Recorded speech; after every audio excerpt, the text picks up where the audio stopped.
Kevin Stefanski's tone after the Browns' latest defeat said it all. A man exhausted by the same story playing out week after week. His team simply can't finish games, can't find consistency, and most of all, can't stop losing. Before you start winning, he said, you have to stop losing. It was an admission that resonated across Cleveland, a city starved for success but trapped in a cycle of mediocrity. And this time, Stefanski didn't hold back. He placed accountability squarely on himself, acknowledging that the offense had been broken for too long.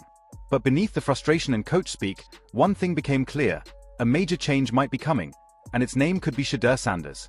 The murmurs began the moment Stefanski admitted Dillon Gabriel was not the answer. After multiple games filled with poor decision-making, missed throws, and zero rhythm, even the most loyal supporters could see the writing on the wall. Gabriel's fumbles and shaky pocket presence had become a liability, and Stefanski didn't sugarcoat it anymore. He openly stated that the Browns won't be able to stop turning the ball over until they give Shedeur Sanders his shot.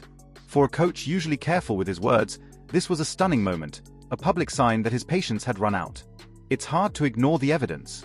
The Browns looked their best offensively in that one chaotic game against the Panthers when Shedeur Sanders came off the bench cold, without any representatives, and still started dropping dimes across the field. Analysts and fans alike have replayed that performance over and over, calling it a glimpse of what could be. Sanders looked composed, confident, and precise, even with minimal preparation. That spark has lingered in the minds of many. The sense that maybe, just maybe, he's the missing piece this franchise has been searching for. Stefanski didn't shy away from taking the blame for the offense's dysfunction, either. He admitted that his play calling had failed to find balance, acknowledging that his approach has stifled both the run game and the passing attack. The Browns' rhythm, he said, has completely evaporated. The team is stuck, unable to build momentum or sustain drives. Dillon Gabriel, once seen as a potential dual-threat weapon, has struggled to live up to that label. His rushing ability hasn't materialized, his decision-making in the pocket has been inconsistent, and his completion percentage barely cracks 50%. What was supposed to be a season of steady offensive growth has turned into another year of unfulfilled expectations. Analysts have noticed. Garrett Bush, a respected Browns commentator, said it best: the difference between Dillon Gabriel and Shedeur Sanders isn't just talent, it's creativity, it's confidence, it's star power. Bush compared Sanders' instinctual playmaking to something divine, that intangible gift only a few quarterbacks possess. According to him, Shedeur doesn't just execute plays, he elevates them. He sees the field differently, reads defenses faster, and has that rare ability to make something out of nothing. Bush wasn't exaggerating when he said Sanders might be a once-in-a-generation player if given the right environment to thrive. Meanwhile, Gabriel continues to falter, even against defenses that should be easy targets. Against a struggling Steelers squad ranked near the bottom of the league, he failed to throw for even 200 yards and couldn't find the end zone. The offense managed only 9 points, a brutal reminder of how far the Browns have fallen. It's not just the stats that sting, it's the lifelessness on the field. The spark is gone, the energy drained, and the frustration visible in every sideline shot of players shaking their heads.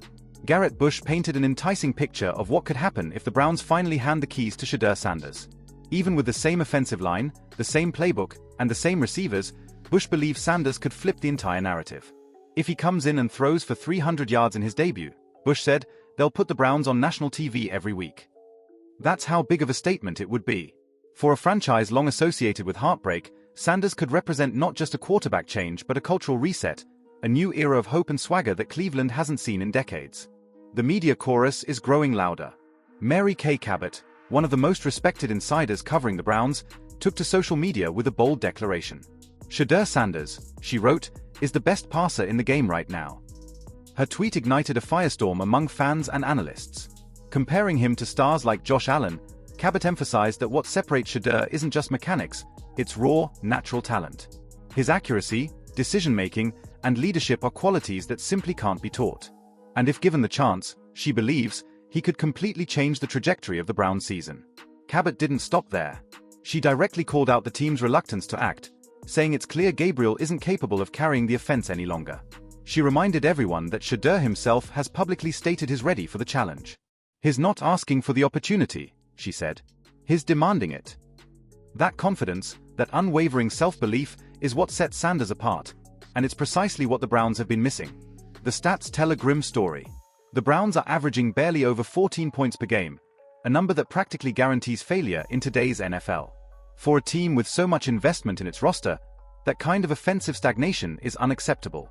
Fans are growing restless, and patience is wearing thin. The defense continues to perform at a high level, but as Garrett Bush put it, they're wasting everything defensively. Without an offense that can sustain drives or capitalize on turnovers, all that defensive effort is for nothing. At this point, the situation feels unsustainable. Kevin Stefanski's public criticism of Gabriel's play has signaled that the leash is short, maybe even non-existent. The pressure is mounting, not just from fans but from within the organization itself. The front office, led by GM Andrew Berry, knows that another lost season could mean the end of their tenure. A change at quarterback might be their last card to play. For Shedeur Sanders, this could be the moment he's been waiting for. The perfect stage to prove that he's more than hype. His confidence, poise, and arm strength have all been praised since his college days, and stepping into a struggling offense might be the perfect opportunity to show how transformative he can be. If he succeeds, he doesn't just save a season, he saves jobs. If he fails, the Browns might spiral into yet another rebuild. Cleveland has been here before, standing at the edge of possibility, wondering if this is the moment things finally turn around. But this time, something feels different. The whispers aren't just about potential anymore, they're about necessity. The Browns can't afford to waste another season searching for answers when the solution might already be standing on their sideline, waiting for his shot. So, what do you think, Browns fans? Has Kevin Stefanski finally realized that Dillon Gabriel's time is up? Is Shedeur Sanders truly the savior this team needs? Or are fans pinning too much hope on a player who's yet to start a full NFL game? Can one quarterback really reignite an entire franchise? Or is the problem deeper than that, buried in the playbook and leadership itself? Let us know what you think in the comments below. And if you believe the Browns are on the verge of a major turnaround, make sure to hit that like button, subscribe, and join us as we follow every twist and turn of this unfolding drama in Cleveland.